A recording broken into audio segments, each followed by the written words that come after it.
ce shiur de Torah pour la santé des malades, et ceux qui sont kidnappés, et ceux qui sont les disparus. Que Hachem leur donne bracha betzlah. Alors, la paracha de cette semaine, c'est la paracha du sacrifice. Et ça tombe très très bien. Les parents qui sacrifient leur fils, les parents qui envoient à leur enfant, les femmes qui envoient à leur mari. Et vous savez, je suis bien placé pour entendre du matin au soir les mamans, les femmes qui demandent des brachot pour leurs enfants, pour leurs frères, etc. Et je vous donne la parole d'honneur, j'ai pas encore rencontré une personne qui n'est pas contente d'aller faire cette guerre. On sent tous, avec tout ce qu'on a vu, on sent que c'est une guerre mitzvah. On sent que ça suffit, c'est la vie, notre vie elle est en jeu, il faut faire quelque chose. Alors, avec les deux Akadosh Baruch Hu, on voit que cette semaine, mamash, la paracha de cette semaine, c'est la paracha du sacrifice. Maintenant, on se pose une question. La question qu'on se pose, pourquoi Abraham Avinu, lorsque Hachem lui a dit, 2 fois Hachem lui a dit Lech Lecha, 2 fois. La première Lech Lecha, lorsqu'Abraham Avinu, il était chez lui, à Haran, tout allait bien, et il a fait faire connaître le nom d'Hachem partout, et maintenant qu'Abraham Avinu, il a rendu Bitshuva à beaucoup de gens, et Hachem lui dit, tu quittes ta place, tu quittes ta maison, tu quittes ton pays, tes amis, tes beaux-parents, tes parents, tu quittes tout le monde, et tu vas à un endroit que je vais te montrer. La question se pose, c'est que, en général, c'est pas possible d'aller quelque part sans savoir où je vais. Vous imaginez même si j'ai des élèves qui m'adorent, qui m'aiment, si je leur dis, je vais quitter ma maison, je vais quitter ma ville, mon pays, venez avec moi. Même s'ils sont attachés à moi, ils vont me dire, allez où? Je vais leur dire, je ne sais pas. Ils vont prendre pour un fou. Ils vont pas m'écouter. Alors la question se pose, comment Abraham Avinu, il a accepté cette demande d'Hachem? En plus, il n'a même pas demandé à Hachem, mais dis-moi où tu veux que j'aille. Je t'écoute. Et Hachem lui dit, Asher Ha'eka, là où je vais te montrer. Là, on voit l'amour que Abraham Avinu, il avait pour Hachem, un amour sans condition. Un amour, en général, tout le monde pose des questions. Tout le monde dit pourquoi et pourquoi. Tout le monde veut savoir. En général, toujours, les gens, ils veulent des raisons pour les choses qu'on leur demande. Là, Abraham Avinu, il ne veut pas de raison. C'est quelque chose d'illogique. C'est illogique parce que partout, que ce soit dans la vie en général, tout ce qu'on fait, on veut savoir une raison. La raison, et la raison, et la raison, et la raison. Et pourquoi ça? Et toujours, on ne fait rien sans savoir. L'homme, il est curieux de savoir la raison pourquoi. Vous savez, lorsque quelqu'un il va acheter une chose, il a une raison, parce qu'il aime la chose, voilà.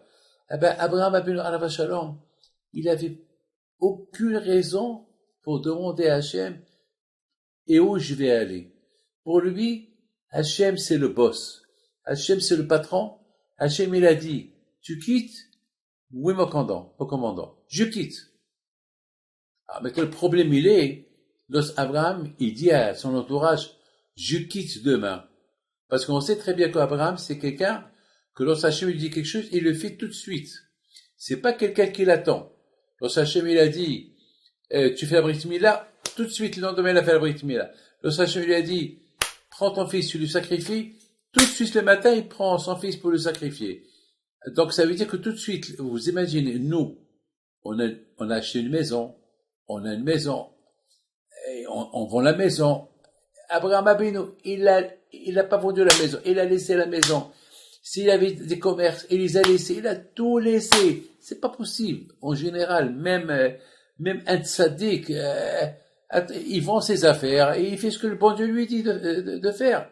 Là, Abraham Abinu, tout de suite, le lendemain, il quitte la ville de Haran. Il dit à son entourage, demain je quitte. Alors les gens ils vont lui dire, ah, alors on va avec toi.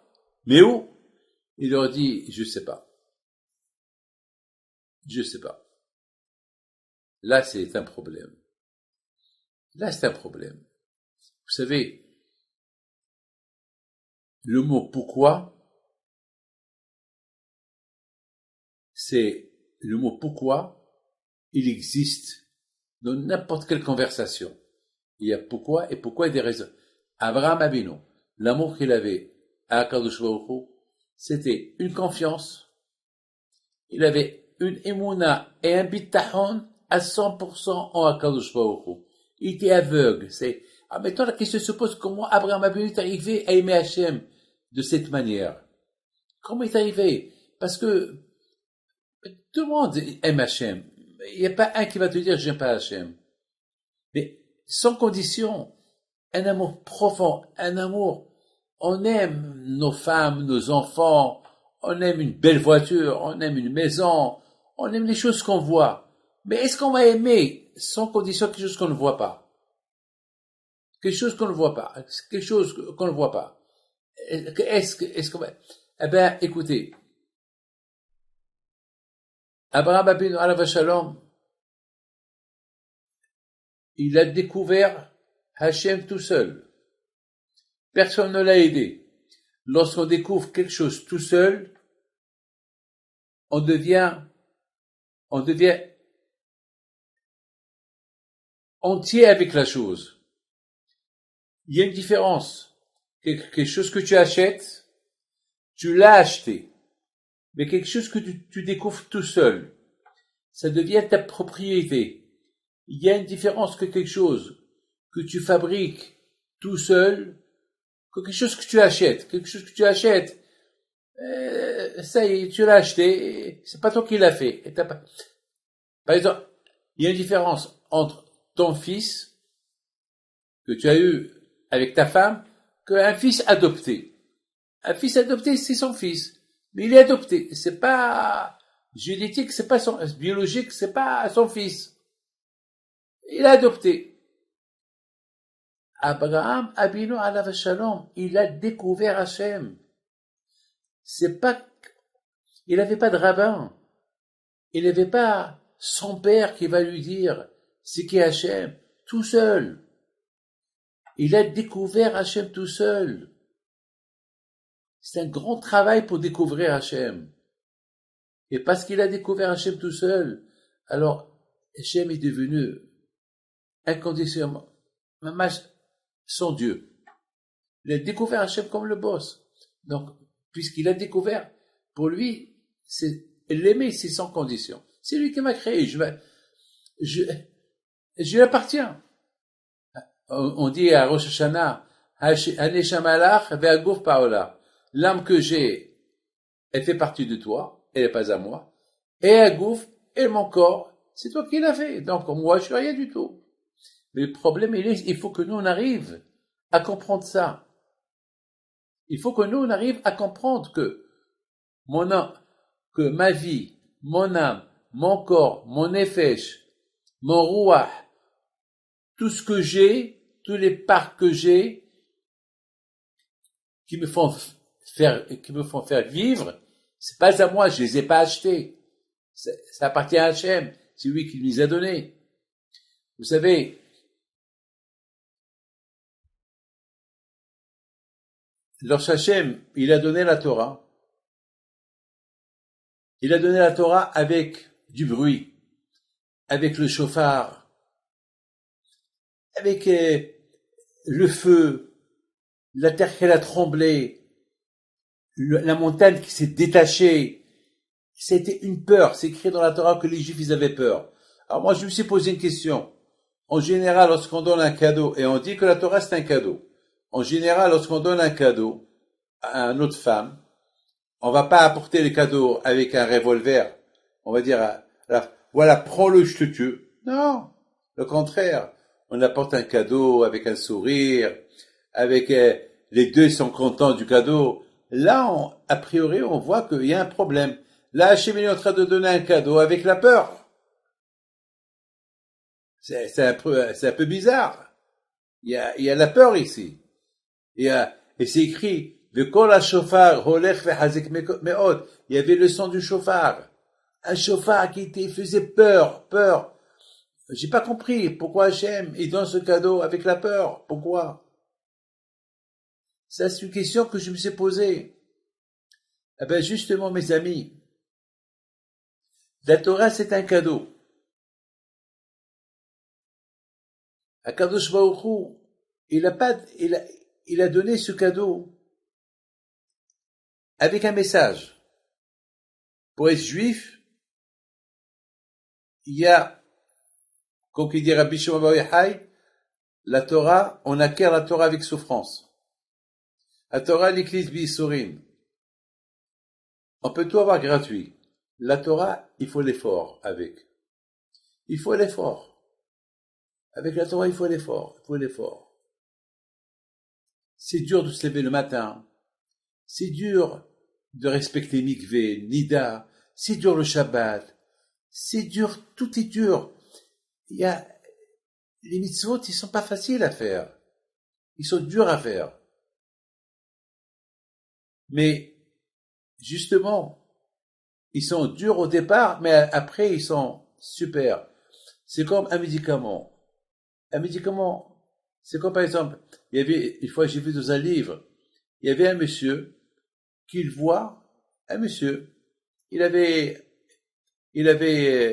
était malade. Donc il a appelé le médecin. Et le médecin, il a dit, je vais te soigner. À un moment donné, il commençait à lui faire des piqûres. Et il avait mal. Il dit, mais tu fais mal. Je sais, je te fais mal, mais c'est avec le mal que je te soigne. Et après, il a vu qu'il avait quelques boutons sur ses mains. Il se lève, il faut que je les enlève. Il a commencé à le couper. Il criait. Mais attends, je t'ai appelé pour me guérir, tu me fais mal. Il dit, je sais, mais pour te guérir, il faut que je te fais mal. Là aussi, je pense. La Torah, pour qu'on apprécie la Torah, il faut avoir un bobo. Il faut un peu de souffrance. Il y a un prix à payer pour être juif. C'est comme ça. Akadosh Baruch Hu, il a voulu montrer au béni Israël que c'est vrai. Jusqu'à maintenant, vous avez vu des miracles. Jusqu'à maintenant, les 10 plaies et la manne qui descend du ciel. Et c'est écrit que lorsque les Juifs, ils ont quitté l'Égypte, ils étaient dans la mer. Et ils ont vu tout. Ra'ata Shifha Bayam. Même la servante est devenue prophétesse. Tout le monde est devenu prophète. Tout le monde a commencé à chanter. Azachim Moshe. Tout le monde a commencé à voir tout ce qui va se passer jusqu'à la fin des temps. Mais d'où ils sont devenus prophètes? Hachem, il leur a donné que du gratuit. En 49 jours, ils étaient à 49 degrés d'impureté. Ils sont devenus purs. Ils sont devenus comme des malachim, tout gratuit. Alors quand il a voulu leur dire, basta, stop. Jusqu'à maintenant, je vous ai donné du gratuit. Jusqu'à maintenant, je vous ai donné que du gratuit. Vous êtes devenus comme Rabbi Shimon bar Yochai tous. Vous savez c'est quoi pour être comme Rabbi Shimon bar Yochai? C'est un travail à faire, hein. Pour être Rabbi Meir bar Hananes, c'est un travail. Vous croyez que c'est facile d'être Rabbi Chaim Pinto? Vous croyez que c'est facile d'être Rabbi Chaim Taib Lomet? Vous croyez que c'est facile d'être Abraham Abinu? Vous savez c'est facile de parler avec le bon Dieu? Et là, les bénis Israël, ils voient tout. Mais attends, sans se préparer, sans yeshiva, ils étaient hier esclaves, aujourd'hui ils sont devenus prophètes. C'est quoi ça? Pourquoi que Rabbi Chaim Pinto est devenu ce qu'il était comme ça, tchic-tchac? Il a travaillé. Il faisait attention à sa bouche, à ses yeux, à ses oreilles. Et il peut devenir Rabbi Chaim Pinto comme ça. Alors, les bénis Israël, ils étaient gâtés avec tous les cadeaux sur cadeaux. Cadeau sur cadeau. Ils ont vu l'ange qui protège l'Égypte, ils l'ont vu. Le malach qui protège l'Égypte, ils l'ont vu vivant et ils l'ont vu mort. Alors, là, quand je leur ai dit, tout ça, je vous ai choisi parmi toutes les nations, et je vous ai montré, je vous ai tous rendu, comme Moshe Rabbeinu, comme c'est écrit, Azashi Moshe, Obni Israël. Moshe Rabbeinu a commencé à chanter, et tout le monde l'a suivi. Attends, est-ce que Moshe Rabbeinu, il a préparé avec eux ce chant-là? Non. C'est que Moshe Rabbeinu était un prophète, et Moshe Rabbeinu a commencé à chanter, et Hachem il a donné à tout Bni Israël qui devient comme Moshe Rabbeinu. Tout le monde est devenu comme Moshe Rabbeinu. Du coup, tout le monde est devenu Moshe Rabbeinu. À gauche, je leur dis, la vie n'est pas facile. Tout ça, c'est pour la Torah. Là, quand je ferai la commencé, alors, elle est frappée. La peur. Il y a Nourou. Ils ont commencé à bouger. Ils ont eu peur. Alors, ils ont dit à Moshe, Daber Taïmanu. Moshe, je t'en prie. Jusqu'à maintenant, on était gâtés. On est arrivé à un niveau de sainteté très élevé. On peut pas, mon cher Rabbeinu. On peut pas, on n'a pas. C'est là, mes amis, écoutez bien. C'est là que le peuple juif, il a remarqué, il a réalisé qu'ils sont nuls. Qu'ils ne méritent pas tout ce qu'ils ont mérité jusqu'à maintenant. Ils ont commencé à avoir peur maintenant. Ils ont commencé à reculer. Ils ont dit, Moshe, je t'en prie, parle-nous toi. On peut pas continuer à écouter Hachem. Parce que pour écouter Hachem, il faut être, vous savez qu'est-ce que j'ai vu dans le Midrash qui dit? Que chaque fois que Hachem, il parlait avec Abraham Abinu, il tombait. Il pouvait pas supporter la Shekhinah d'Hachem. Il pouvait pas, c'était dur pour lui de supporter. Même mon cher Rabbeinu, c'est écrit, il fermait ses yeux. Et là, l'Ibn Israël, ils ont vu les voix d'Hachem. Attends, où on est là? Alors, quand je leur ai dit, basta. Voilà, je vous ai donné à goûter, c'est quoi être Rabbi Shimon Bar Yochai, Rabbi Meir Baal HaNes. C'est quoi être un grand tzaddik? Maintenant, à partir de maintenant, c'est à vous. Mes amis, quelque temps plus tard, Moshe Rabbeinu il descend. Écoutez bien ça. Moshe Rabbeinu il descend de Har Sinaï avec les tables de la loi. Il voit qu'ils ont fait le veau d'or. Qu'est-ce qu'il fait Moshe Rabbeinu? Il casse, c'est comment ça s'appelle, les tables de la loi. Le jour du Simchat Torah. Le jour de Simchat Torah. Chaque année, à Simchat Torah, comment on fait Simchat Torah? On lit la paracha de la mort de Moshe Rabbeinu. Moi, chaque année, j'ai de la peine. Chaque année, j'ai envie de pleurer, mais je pleure pas, parce que c'est Simchat Torah. Ça fait de la peine de lire la mort de Moshe Rabbeinu. Ça fait de la peine. Quand même, Moshe Rabbeinu, on peut pas l'imaginer mort. On vit avec lui. On peut pas l'imaginer mort. Alors, ça fait de la peine. Comment, Simchat Torah, on parle de la mort de Moshe Rabbeinu. Mais la Torah, elle continue. Écoutez très bien. Écoutez bien. C'est écrit dans la Torah que lorsque la Torah, elle donne un compliment. La Torah, elle résume toute la vie de Moshe Rabbeinu en une phrase. Et ce que Moshe il a fait devant les bénis d'Israël, lorsqu'il a pris les tables de la loi, il les a cassées. Et Hachem lui a dit, Kol hakavod, t'as bien fait. Alors moi, je me suis posé une question. Pourquoi la Torah termine avec cette phrase-là? La contraire, la Torah devait terminer en beauté. Que la Torah termine avec la sortie de l'Égypte, la manne qui était grâce à Moshe Rabbeinu, que Moshe Rabbeinu, il était l'intermédiaire entre Am Israël et Akadosh Baruch Hu. Mais la Torah, elle termine la Torah avec cette phrase. Et ce que Moshe, il a fait de voler l'Israël en cassant les tables de la loi. J'ai pas compris. J'ai pas compris pourquoi la Torah, elle termine comme ça, à Simchat Torah. Pourquoi? Et Hachem lui dit, chapeau. Hachem lui dit, Kol hakavod, t'as bien fait. Moi, je trouve que je trouve pas sympa que la Torah termine avec cette histoire-là que Moshe Rabbeinu, il a cassé les tables de la loi devant Am Israël. J'ai réfléchi, Baruch Hashem, la Torah, elle est belle. Vous savez, chacun, il a son métier. Il y a le business, il y a ce qu'on appelle le business de la Torah. Vous savez que la Torah, on l'appelle business? La Torah, on l'appelle Esek. Business, c'est Esek. La première question qu'on pose à la personne, après 120 ans dans l'autre monde, on lui dit, Ha'im asakta batorah. Est-ce que tu as fait le business de la Torah? Parce que vivre le judaïsme, c'est du business. C'est la halachot, c'est des lois. C'est des lois, c'est comme dans le business. Tu achètes, tu vends. La Torah, c'est pareil. C'est, pour la comprendre, tu discutes pour voir pour traiter une loi de la Torah, c'est Esek, ça s'appelle business. J'ai compris quelque chose. Lorsque Moshe Rabbeinu est descendu du mont Sinaï, il a vu les Juifs qui ont fait le veau d'or.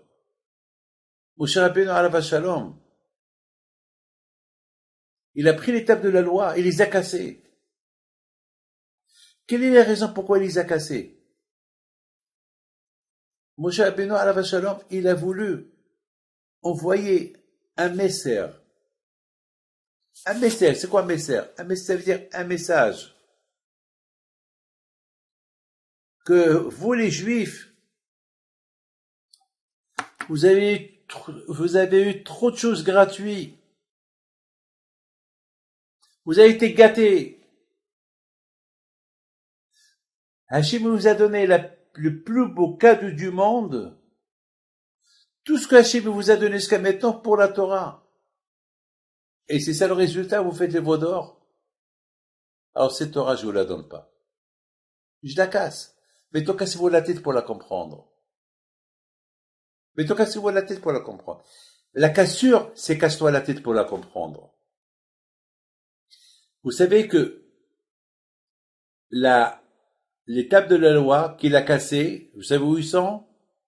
Eh ben, ils sont dans l'arche de l'alliance. Ils sont à l'intérieur. On les appelle Shivril Hot Haberit. Les tables de la loi cassées. C'est quoi le secret? Pourquoi les tables de la loi cassées, on les met pas dans la Gnisa? Comme un Sefer Torah. Un Sefer Torah déchiré. Qu'est-ce qu'on fait avec? On le met dans la Gnisa. On fait un trou au cimetière. On le met là-bas comme un mort. On n'a pas le droit de le jeter, un Sefer Torah. On égonne les autos. On l'enterre. Ah, pourquoi on n'a pas enterré les tables de la loi? Non. Parce que les tables de la loi cassées, pour te rappeler que pour comprendre la Torah, casse-toi la tête. Casse-toi la tête. Et c'est comme un puzzle. Un puzzle d'un arbre. On te dit, voilà le puzzle, voilà l'arbre, allez, arrange-le. Mais c'est dur. Un arbre, il n'y a que du verre. C'est impossible de le faire. La Torah, elle est devenue un puzzle. À toi, casse-toi là. Moshe Rabbeinu leur a dit, jusqu'à maintenant, c'était facile pour vous de la comprendre. Mais toi, cassez-vous la tête. Et justement, mes amis, à Simchat Torah, je vous pose une question à vous tous. Quelle preuve vous avez que vous aimez la Torah? Quelle preuve vous avez? Tout le monde aime la Torah. J'ai vu quelqu'un à Simchat Torah qui l'a acheté et à cause de lui, j'ai donné tous les comment ça s'appelle, gratuits. Il voulait tout acheter. Il voulait acheter tous les Satsfarim. Alors j'ai dit, je sais, c'est quelqu'un qui a les moyens, il est venu de Costa Rica, il voulait tout acheter. Attends, il faut laisser les gens qui achètent. Alors qu'est-ce que j'ai fait? Je les ai pas vendus, je les ai offerts gratuits à tout le monde. Parce que Simchat Torah,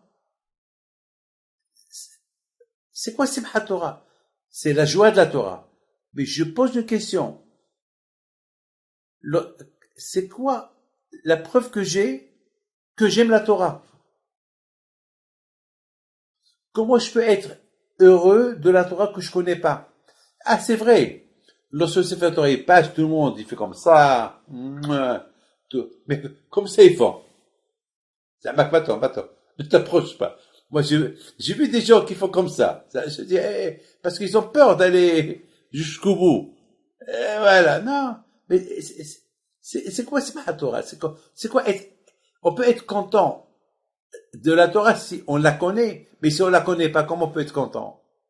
Comment on peut savoir qu'on l'aime? Réponse. Lorsqu'on subit les épreuves. Parce que la Torah, on l'appelle Torah Hashem. Torah Hashem, Timima. La Torah Hashem. La Torah d'Hachem, à Bnei Brak, il y a comment ça s'appelle, la Torah Kidusha, elle est belle. Pour aimer la Torah, si tu subis les épreuves et tu les surmontes. C'est pour ça qu'Akadosh Baruch Hu, il nous apporte des épreuves. Il nous apporte des épreuves pour voir ce qu'on l'aime. Moi, je pense à Simchat Torah, l'épreuve qu'on a eu à Simchat Torah. Se massacrer à eux. Hachem, il veut savoir. Pour moi, je comprends la chose en 2-3 façons. Première chose. C'est bizarre. Je vous parle de la Torah. Je veux pas de, et il y a ce qu'on appelle Nazaka à Bnei Brak. C'est de la folie, hein. Il y a la sirène qui est sur la Bnei Brak. C'est de la folie. Et Bnei Brak, c'est la ville de la Torah. Abraham Kanievski, Stapel, Hazon Ish, ils ont dit que Bnei Brak, elle est encerclée avec des pages de Gemara. Elle est protégée. Et moi, je lui dis à Ra'anana aussi, et je dis tout Israël, il est protégé, parce que dans tout Israël, il y a aujourd'hui la Torah, Baruch Hashem. Dans tout Israël, on est protégé. Il y a la Torah de partout, Baruch Hashem. C'est pas comme avant. C'est partout. Maintenant, il y a un peu partout maintenant. Maintenant, il y a à Bat Yam, à Holon. Alors, Rabotai, mes amis, écoutez. La chose que je voudrais vous dire, les épreuves. À Simchat Torah, on a vu ce qu'on a vu à Simchat Torah. Ça fait peur, à Simchat Torah. Est-ce que les gens vont dire pourquoi, et pourquoi, et pourquoi, et pourquoi, et pourquoi? À nous de réfléchir pourquoi ça s'est arrivé. À nous de se dire pourquoi ça s'est arrivé. Peut-être on n'aime pas bien la Torah. Peut-être on n'est pas content de l'étudier. Peut-être on n'est pas content de l'étudier. Peut-être Shabbat, ça s'est passé Shabbat aussi. Peut-être on doit se renforcer dans le Shabbat. Parce que la Torah et Shabbat, écoutez bien, Hachem nous a donné 2 cadeaux. Shabbat et la Torah. Et cette année, Simchat Torah, c'était Shabbat. C'est les 2 cadeaux qu'Hachem nous a donnés. Peut-être c'est à cause de ça. Au lieu qu'on accuse, chacun il accuse l'autre. Peut-être c'est à cause de l'union. On n'est pas assez unis. Donc c'est un message, c'est comme un signal d'alarme. Arrêtez.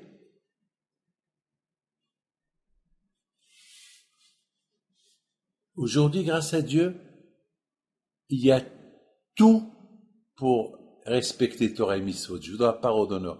À Essaouira, on n'avait pas de rabbin. À Essaouira, il n'y avait rien. Il n'y avait rien à Essaouira. Je me rappelle à Pessah, et c'était pareil à Oujda, à Meknes, à Fès. Il n'y avait rien. À Pessah, on n'avait que la pomme de terre, des œufs et un peu des... Il n'y avait rien. Aujourd'hui, il y a le Shefa. Il n'y avait pas d'école, il n'y avait pas d'Yeshiva. Il n'y avait pas d'Yeshiva à Essaouira. Il n'y avait rien. Mais tout le monde avait la barbe, tout le monde, il avait une chachia sur la tête, mais il n'y avait pas la Torah. Il y avait 22 000 juifs à Essaouira, il y avait 2 mikvés. Ma mère, elle m'a dit qu'il y avait une queue pour le mikvé. Et le mikvé, ils étaient petits. Aujourd'hui, il y a les écoles juives. Moi, mon père me prenait un rabbin qui s'appelle Rabbi Mordechai Ben Shabbat pour étudier avec moi. C'était du privé. Moi, Rabbi Haïm, mon frère, c'était du privé. Il n'y avait rien. En Algérie, c'est pareil. En Tunisie, c'est pareil. Il y avait quelques villes, Marrakech, à Meknès, où il y avait une petite yeshiva, c'est tout. Il n'y avait rien. Aujourd'hui, grâce à Dieu, il y a beaucoup de Torah. Il y a des yeshivot. Il y a tout. Il y a tout aujourd'hui. Il y a les écoles juives, il y a des mikvot. Il y a un mikvé 5 étoiles, mikvé aujourd'hui. Il y a un beau mikvé qu'on a construit ici à Anana. Il nous a coûté 4 millions de shekels. Une beauté de mikvé. On a même construit un ascenseur dans l'intérieur du mikvé pour 2 femmes handicapées qui y a à Anana. 2 femmes handicapées. L'ascenseur pour eux. On a le shefa. On a la Torah sur un plateau aujourd'hui. On a la Torah sur un plateau. Il y a Dafayomi, il y a le kashrut, il y a le manger, il y a les shivot, il y a le kol, il y a tout. On est gâtés. Alors c'est grave si avec tout ce qu'on a, on l'étudie pas. C'est grave avec tout ce qu'on a, on la met de côté, c'est grave. C'est grave. C'est grave. Alors, Simchat Torah, c'est vrai, tu danses avec Sefer Torah. Mais le Sefer Torah, il te dit, c'est vrai, tu danses avec moi, mais est-ce que tu respectes? Il faut. Et c'est ça. Akadosh Baruch Hu, il a donné la Torah avec la peur. Pour nous dire que la Torah, au départ, elle est bien. Pardon, au départ, elle est amère, mais après, elle est belle, elle est bien. C'est comme le médecin. C'est comme lorsqu'on prend un médicament, il est amer, après, ça y est, après on est guéri. Après on est guéri, c'est bien. Donc on voit, mes amis, que Moshe Rabbeinu alav shalom, le jour de Simchat Torah, on parle de la mort de Moshe Rabbeinu et on parle la dernière chose la chose qu'il a fait, qu'il a marqué tout le peuple juif. Quelle est la chose qu'il a marqué tout le peuple juif? C'est quoi? Lorsqu'il a cassé l'étape de la loi. Et alors, pourquoi la Torah termine avec ça? Pour nous dire que la Torah, pour bien la comprendre, casse-toi la tête avec. Casse-toi la tête. Il faut te casser comme tu te casses la tête pour apporter la panassa pour ta femme et tes gosses, comme tu te casses la tête pour trouver une maison, tu te casses la tête je sais pas, pour prendre des vacances, alors casse-toi la tête pour respecter Torah mitzvot. Et c'est ça Simchat Torah. C'est ça Simchat Torah. Lorsque tu prends cette décision de te casser la tête pour la Torah, alors tu peux vraiment ta joie, c'est une joie. Ça c'est la Simcha. Et c'est ça le but de la Torah. Et c'est ça le message qu'on a eu. Mais toi, je termine. Je vous raconte une belle histoire que vous allez l'écouter bientôt. Une super histoire. Ça s'est passé hier. Hier, je recevais les gens à Natania. Il y a une femme religieuse. Elle me dit, Rabbi David, c'est moi la mère de Nathan. Nathan, je lui dis Nathan qui? Nathan, c'est le garçon qui est rentré le 7 octobre à Kerem Shalom pour libérer le village des Mehablim. Et les Mehablim se jetaient sur lui, sur le groupe, une grenade, et lui, il a pris la grenade, elle a explosé sur lui, il est mort. Ça a pris 3 jours pour ramasser parce que son corps, il est parti déchiqueté de partout. C'est moi sa mère. Je vous donne la parole d'honneur, je ne savais pas quoi lui dire. Je lui dis, cette femme-là, qu'est-ce que je vais lui dire? Comment je vais la consoler? J'ai pas de parole à lui dire. Je la regarde. Elle me dit, vous vous rappelez de moi? Je lui dis, non madame, je ne me rappelle pas de vous. Non, je ne me rappelle pas de vous. Elle me dit, il y a 22 ans, on est venu chez vous, à Paris, à la rue du Plateau, pour vous demander une bracha pour le mariage avec mon mari. Et vous nous avez poussé de se marier vite.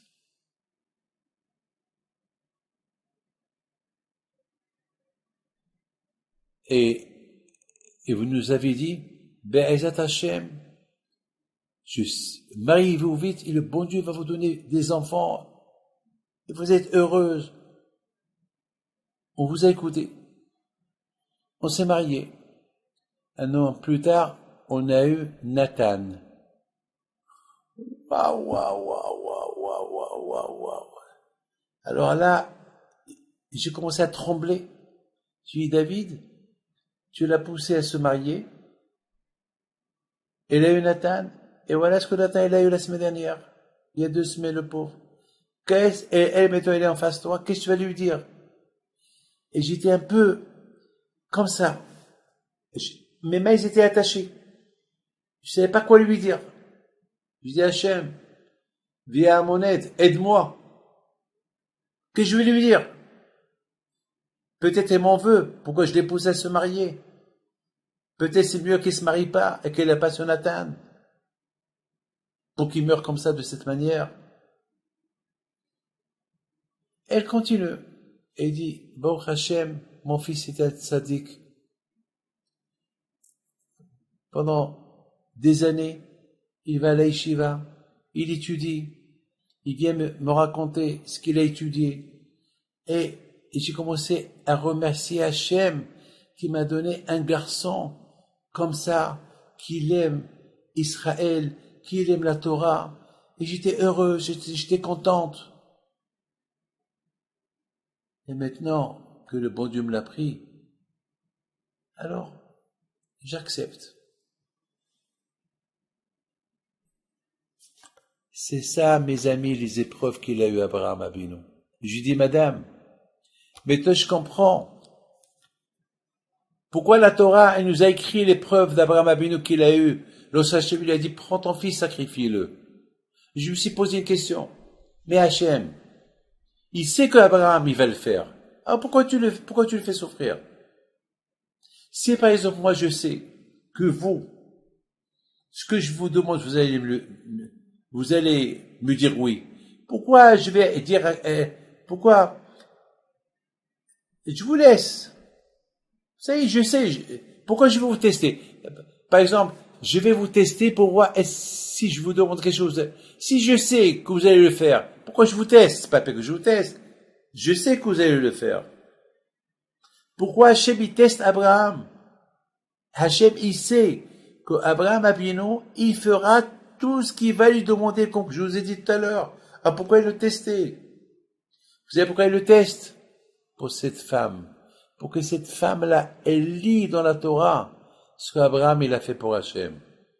Parce que si on dit, si simplement on dit que nous on sait que Hachem il sait que tout ce qu'il va demander à Abraham il va le faire, c'est avec une imagination, c'est pas, la Torah, elle nous écrit quelque chose de concret. Et la chose de concret c'est que Hachem il a testé Abraham, et Abraham, il a résisté. Ça veut dire que moi, David Pito, j'apprends, si Hachem il me teste, comme Abraham, je suis obligé d'accepter le test. Et c'est ça le prix du juif. Et c'est ça Na'aseh Benishma. Cette femme-là, qui lui a donné la force? Écoutez bien, je vous en prie, écoutez ce que je vais vous dire. Et que le bon Dieu vous protège. Qui a donné la force à cette femme pour supporter ce test-là? La Torah que son fils il a étudié, qui venait lui répéter. Ça lui a donné la force. C'est la Torah qui nous aide à surmonter nos épreuves. Sans Torah, on ne peut pas surmonter les épreuves. Impossible. J'étais voir une femme qui a perdu sa fille, qu'ils ont brûlé sa fille. C'était dur, hein, de discuter avec elle. Elle était loin de la Torah. Très, très dur. Mais cette femme-là, que son fils a été déchiqueté, comme cette fille-là qui a été brûlée, elle a accepté. Qui l'a aidé à accepter? La Torah. La Torah. La Torah, elle nous donne une force. Elle nous donne une force. Donc, Be'ezat Hashem, ce qui se passe aujourd'hui en 2 mots, je sais que vous attendez de moi de vous dire quelque chose. De Zohar Kadosh dit, avant que Mashiach va venir, on va voir les nations qui vont venir de la mer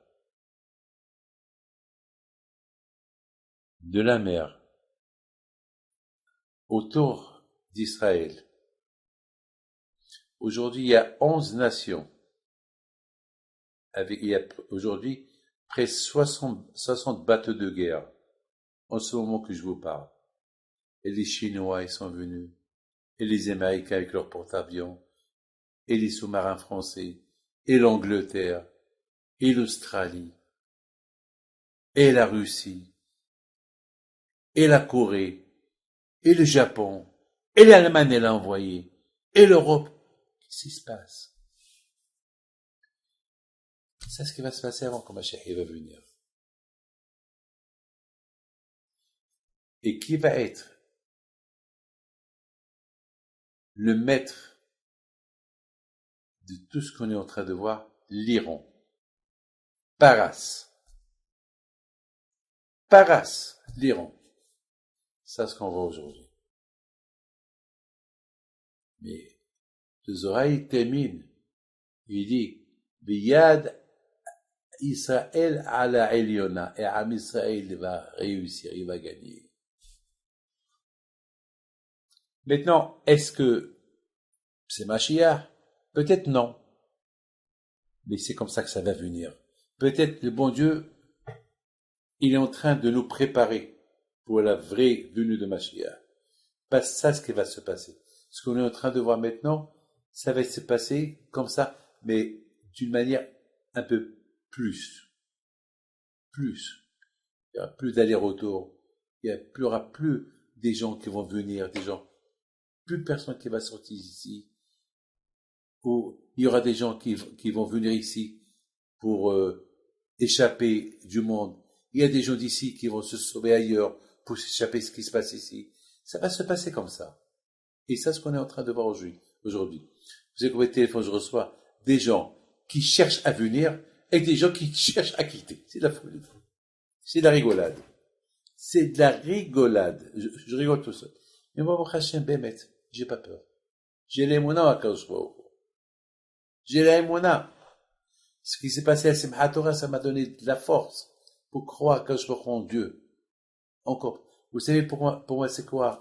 Lorsque j'entends la zaka, lorsque j'entends la sirène, eh ben, je vous apprends quelque chose. On dit, il faut toujours dire, je suis prêt à donner ma vie pour Hachem. Eh ben, je pense que lorsqu'on court pour aller à la sirène, c'est le moment de dire, eh ben, parce que lorsqu'on court, parce qu'on a peur que le missile tombe sur nous. On a peur de mourir. Mais le fait qu'on court, il y a la peur. Eh ben,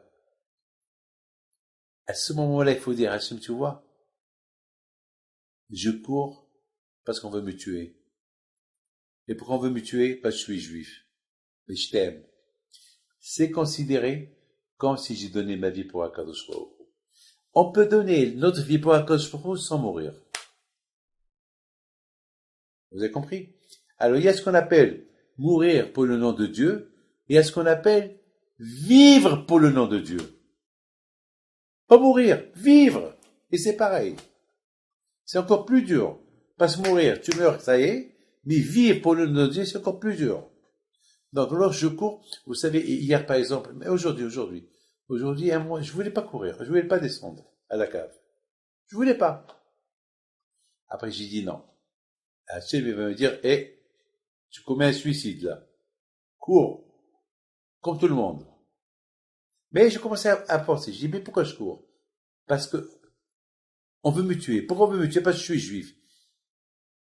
Alors quand je vois là, et Hachem me considère comme si on est mort pour Akadosh Baruch Hu. La semaine dernière, j'allais à Yerushalayim, chez vous, jeudi soir dernier, et on voyait des missiles en face de nous. On les voyait. On était obligé de s'arrêter en pleine autoroute. Et on est sorti de la voiture. Et j'ai commencé à réfléchir. Je dis, attends, mais si quelque chose qui tombe sur moi. Alors on dit, c'est un pourcentage, mais quand même. Alors on te dit, mets tes mains sur ta tête. Très bien, je mets, mais si ce missile qui pèse 200 kilos, il tombe sur moi, à Chemichmor, ça veut dire que je donne ma vie entre les mains d'Hachem, voilà, je meurs pour toi. Alecha horagno kol hayom, pour toi on meurt chaque jour. Mais Be'ezat Hachem, on n'a pas de quoi avoir peur. On sait que les moments ils sont durs.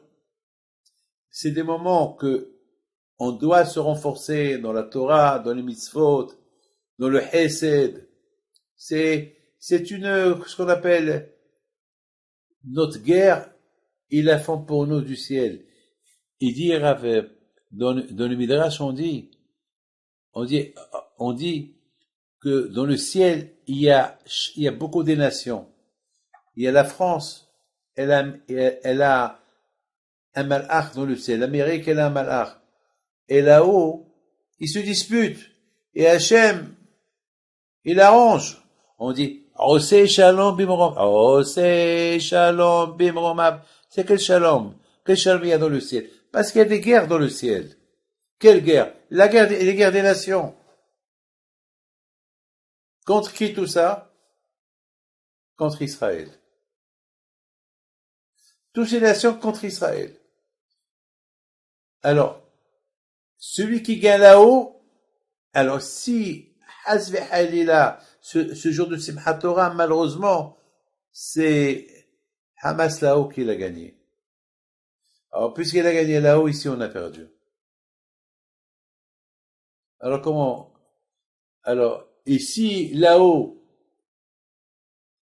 le Malach Gabriel et Michael, ils gagnent. Nous, ici, on gagne. Alors, est-ce que là-haut, comment il y a la guerre? Pourquoi il y a là-haut, il y a des tanks, il y a des avions, il y a des fusées, il y a des fusées balistiques, il y a rien de tout ça. Alors, avec quoi il y a la guerre en haut? La guerre en haut, il pèse le pour et le contre. Les mitzvot que nous on fait. Si nous, on fait des mitzvot, on a gagné. Alors, si là-bas, ils ont gagné, donc ici, nous, on gagne. Alors, il faut qu'on les fait gagner. Ça veut dire que nous, ici, il faut que les fait gagner. Ceux qui nous représentent, il faut que les fait gagner. Comment on va les faire gagner contre les autres? Avec les mitzvot, avec la Torah, avec le Hesed. Nous, on va gagner. Eh ben, c'est ce qui se passe aujourd'hui. L'union, Baruch Hashem, chacun il aide l'autre. Donc, on va gagner. Be'ezat Hashem, on verra Mashiach. Tzidkenu. Amen.